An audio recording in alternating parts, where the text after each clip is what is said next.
Lassiter and Parker Kingston split to the left side of the formation. Two receivers to the right. On second down, a slant is thrown, intercepted. It's picked off by Javen Robinson heading down the near sideline, and Robinson is dropped down inside the 10-yard line. The man they picked on all second half long comes up with the biggest play of the day, maybe the biggest play of the season. Holy moly! They went at Javon Robinson again, and again. He's in coverage. He gets it. And, boy, look at this stadium. If you're not here, shame on you, because it is a gold jump fest right now. Unbelievable turn of events. You just mentioned with 1:10, you go, it's a tidal wave of momentum that was going to BYU. And one swing of the arm, a ball's a little high. It was a slant route that was just a little bit off. The receiver was open on the slant route. The ball was out in front. Robinson was there in zone coverage.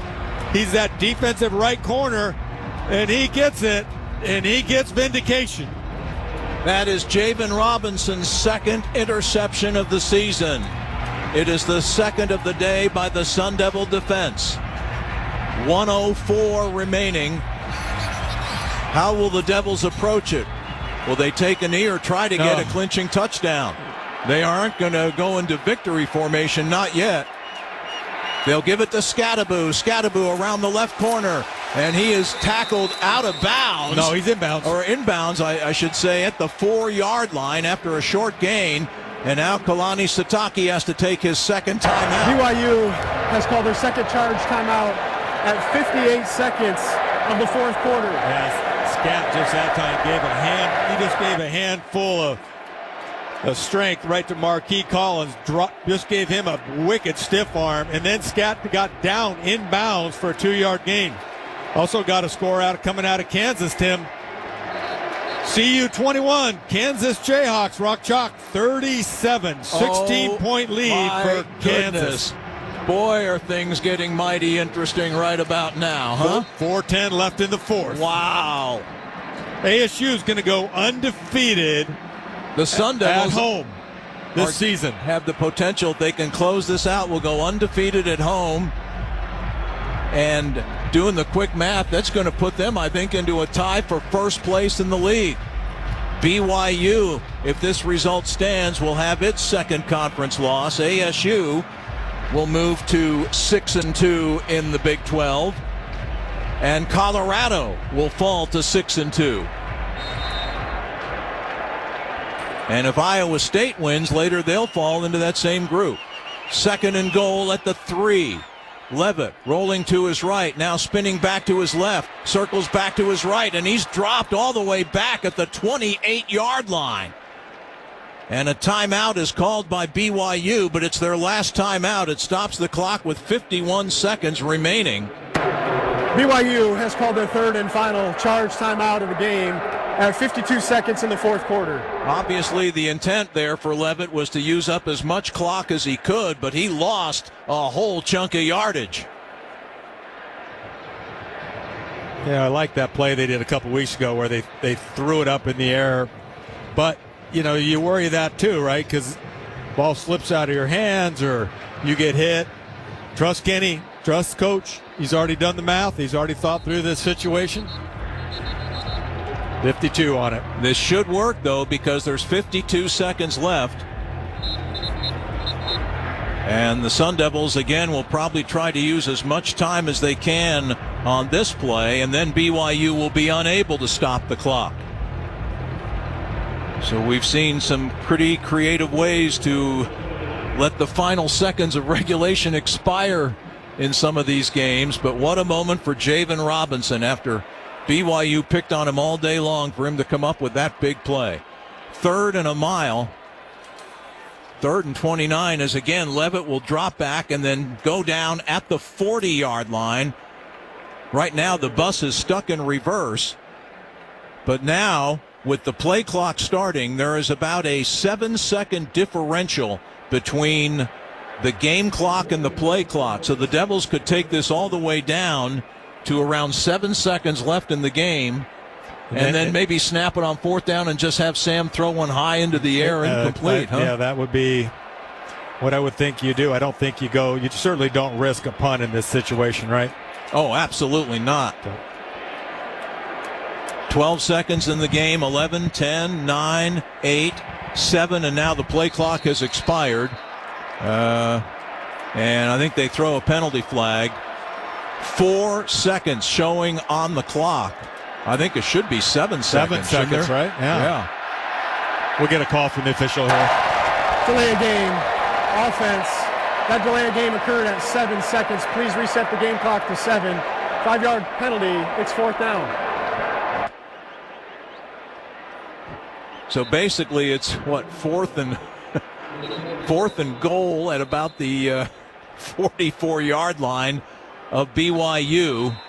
So Sam's got to take it, retreat a little bit, burn 2 or 3 seconds off, and then throw it as high as you can in the air, but it's got to be out of bounds. Now, BYU is smart. Look, they just put a defender in the back of the end zone. If Sam doesn't get this ball out of bounds, they can pick it off and try to return it. Let's see what they elect to do here. ASU has a timeout, right? They can go ahead and call. ASU, if it wants to, can call a timeout and re-strategize. Sun Devils have 3 timeouts remaining. Delay a game. Offense, 5-yard penalty. Still 4th down. And Kenny Dillingham. Now here's the problem. Now the ball's on the 50. If you leave them a second, they get the ball at where it's positioned at that 49-yard line of BYU. So let's see what they decide to call here to try to get these final 7 seconds off the clock.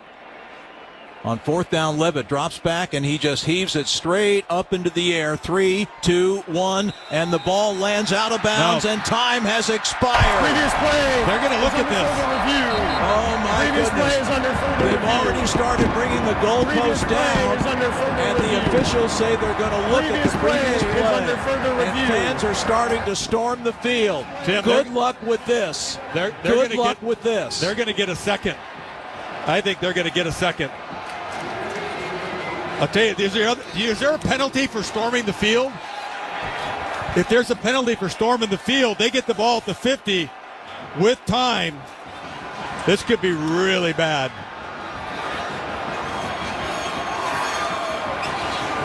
This is unbelievable. This is so bad right now. The PA announcer. Is still under review. Fans have stormed the field, and they're not holding him back. This is unbelievable. And this could be extremely costly for the home team. And these fans have no clue what they're doing right now.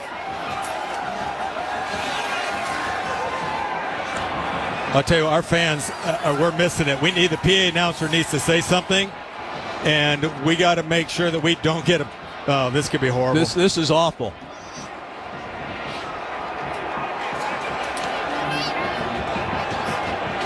I don't know how you're going to get all the people back. They're still coming on the field by the hundreds. Goodness gracious.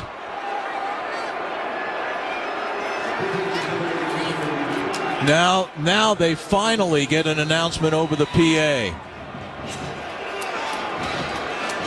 This is when Levitt threw the ball into the air, it settled out of bounds on the near side, probably somewhere in the vicinity, I think, of the 20-25-yard line. But the ball went out of bounds, went out so far, it hit in the stands, Tim.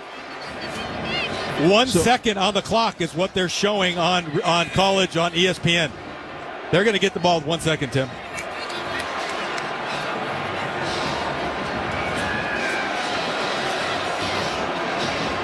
I can't believe they're letting how these kids are getting. I mean, almost the entire student section is 60% out of the stands onto the field. 60% of the field is covered, and there is 1 second left in this game. Oh my goodness! There's going to be a penalty. They would get the ball on the change of possession at the 50, and then you assess a penalty for unsportsmanlike conduct for the fans storming the field. And people are coming back down the tunnel. people that had previously either left, they're running on the field by the hundreds. We have a huge crowd control problem. People are jumping the fence in the north. The gates are open in the south. 70% of the field is covered, and it's growing, and we're going to get a second left. Which means that BYU would have one last play. Kenny is livid, and everybody wants to come hang out with Kenny. Goodness gracious. That long 30-yard loss by Sam Levitt is horrible. Yeah. Right? You'd rather give him one play from the 20 or 30. I'll tell you what, this is going to go down. This could go down as one of the biggest blunders in a long time. And the 15 yards is going to be from the crowd. Kenny Dillingham is having a very animated conversation with the officials. Everybody wants, Game clock operator, please reset the game clock to 1 second, please. 1 second. Clock operator. 1 second. And now how do you get thousands and thousands of people off this field? This is, well, we just made national news, Tim. Yeah. I mean, we are trending on Twitter like nobody's business. In the wrong way. And some of these folks are down there celebrating like they have no clue that this game is not over yet. They've put 1 second back on the clock. I'll tell you what, they're getting people off the field pretty well. I got to give them that. Now they're starting to get people to head off the field. But they got dummy morons that are still coming in from the southeast corner. Good Lord. And you know what? Nobody's going to want to leave. They're going to want to see, so they're not going to be able to fill the seats up. This is going to be catastrophic.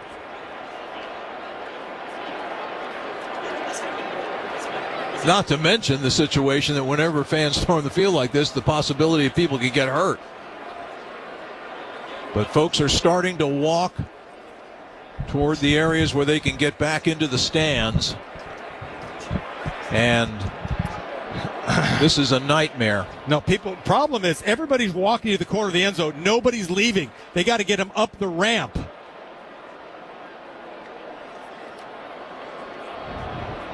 You watch. Everybody's going to look like they're leaving, and then it's going to be a bottleneck because nobody wants to leave. But, Jeff, while they do try to get these fans off the field, you really have to go back and look at the way the Sun Devils tried to use up the time in those last couple of plays. That was that 35-yard runaround by Sam that got us in trouble. And then when he threw the ball, it didn't get very far. It probably should have gone out the back of the end zone. But he threw it out to the right, so it went out of bounds on the 20-yard line. 7 seconds. I mean, people run a play all the time. Throw a slant, and get it. 1 second left.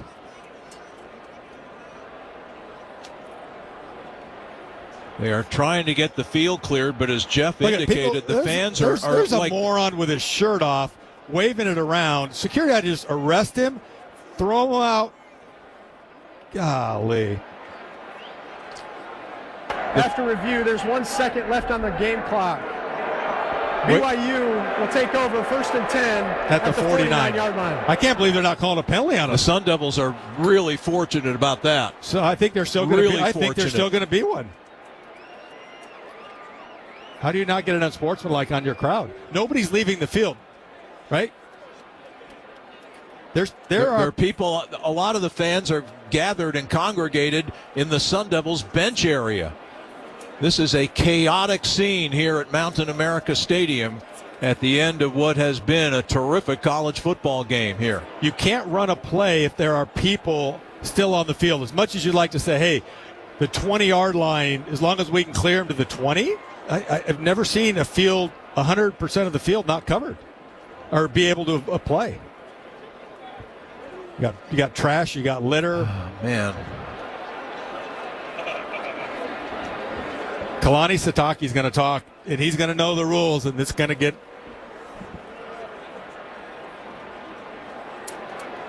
Kevin Turner, give us your vantage point here. You okay, first of all? Yeah, no, I'm in the scrum and trying to help with my my folder here to push people back. Graham Rossini's down here working crowd control as well.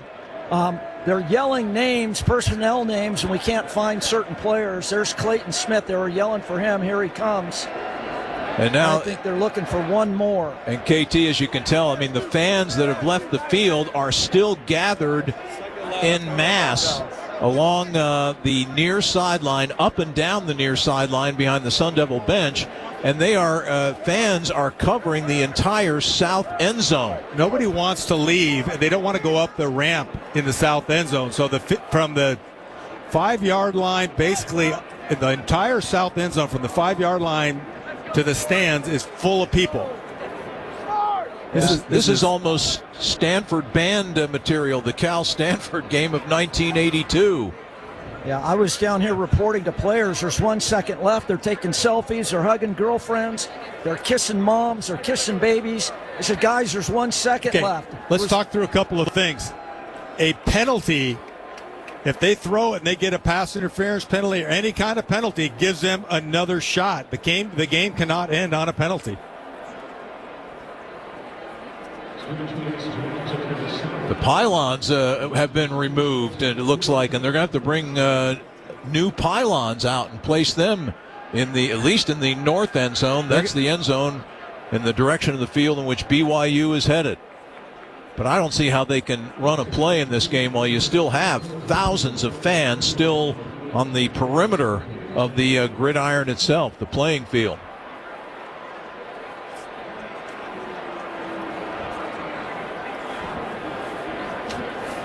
Kevin Turner, how's this going to help your travel plans? Well, it's a good thing I rebooked my flight. I've got a 9 o'clock flight heading back to John Wayne, so I'm good. Oh, man. But this is, boy, you thought when Javen Robinson got that interception and took it all the way down to the 5-yard line that it would be easy for the Devils to pretty much run it out and win this thing there. But what happened? Remember the Utah game? BYU won at Utah. Yep. Controversial play. The Utah AD got fined by the Big 12 for his comments. Utah had the ball late in that game, trailing, I think it was 21-19 in favor of the Utes. And BYU had it 4th down at their own 1-yard line, and Jake Retzloff threw an incomplete pass, and then the officials called defensive holding on the Utah defense. It was a good call, but it gave the the Cougars renewed life, and then all of a sudden, boom, boom, boom, Retzloff completes a couple of passes, and before you know it, they're in position to line up to kick a 44-yard field goal at the end of the game. Will Farron made it, and BYU won their rivalry game over Utah 22-21.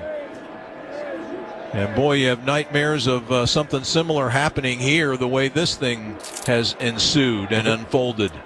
They still cannot clear the south end zone enough to have a field clear.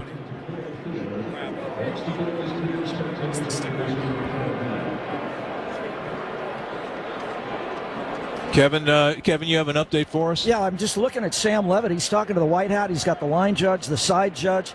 He's the only player out there not over there. He was actually talking to the defensive coaches. And now Kenny's back over here talking to the white hat, looking for clarification. Yeah, Sam and Kenny are talking to the referee, Michael Vandervelde, out on the field, looking for some kind of clarification. And Kenny very animated in his discussion.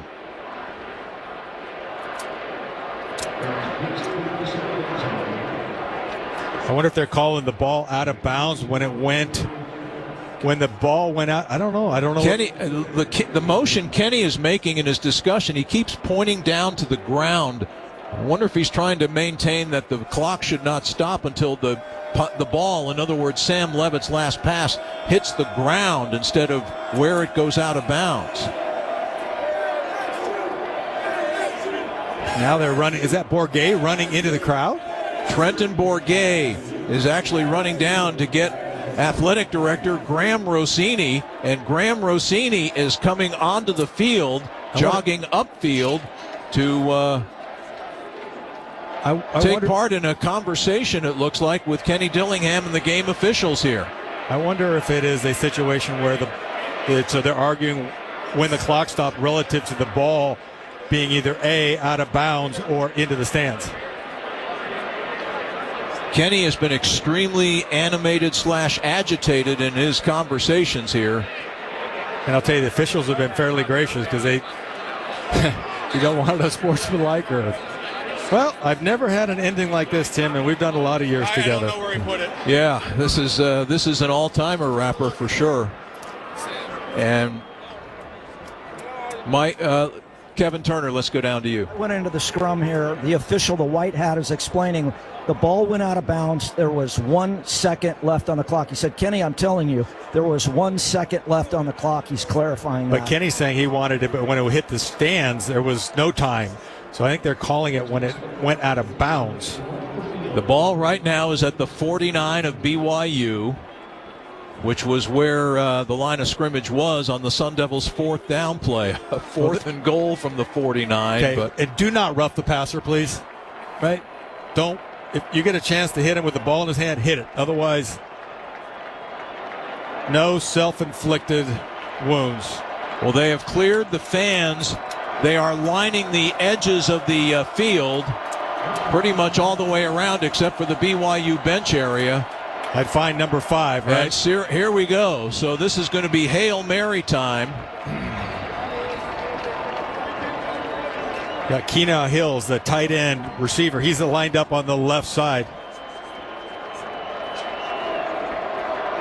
The Sun Devils have 12 men on the field. Now they realize that, and they get, I think it's Justin Watley to sprint on.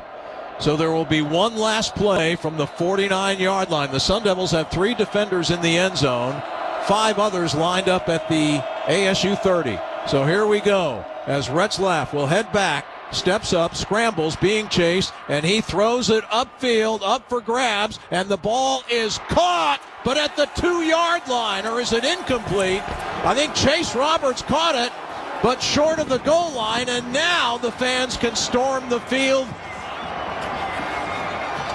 legitimately as this game is over and Arizona State wins one that no one in this building will ever forget. 28-23 over BYU. I think Chase Roberts caught that pass, but caught it at the 2-yard line and was tackled right there. Let's go down to Kevin Turner. All right, it's absolutely bedlam out here. Jaden Robinson, the man of the hour, take us through that interception. Crazy, right before. I knew that front game they were doing certain formation, certain plays. I knew I was going to get a beat on it. What was the thought on this last play? What did Coach tell you at the goal line? Keep everything in front of us. He's like, protect the end zone. If they don't get in the end zone, we win. Jaden Robinson, the man of the hour, congratulations. What a play. All right, Kevin, thank you, and thanks to Javen Robinson. Kevin's signal breaking up a little bit, but you heard enough of what Javen had to say and the excitement in his voice. His interception, the game-saving play for Arizona State as the Sun Devils survived the craziest ending I've ever seen to an Arizona State football game to win a thriller 28-23, and more importantly, keep alive their hopes of going to the Big 12 championship game. And it is that a final? A final from Kansas City. Kansas has defeated Colorado 37-21. So now Colorado and BYU and Arizona State are all tied with Big 12 conference records of 6 wins and 2 losses. So this thing is going to come down to the final weekend, and the Sun Devils will head to Tucson next week with a chance to play for a berth in the Big 12 championship game on December 7th in Arlington, Texas. Our final once again today, ASU 28, BYU 23, as we take a break on the Mountain America Credit Union Sun Devil Radio Network.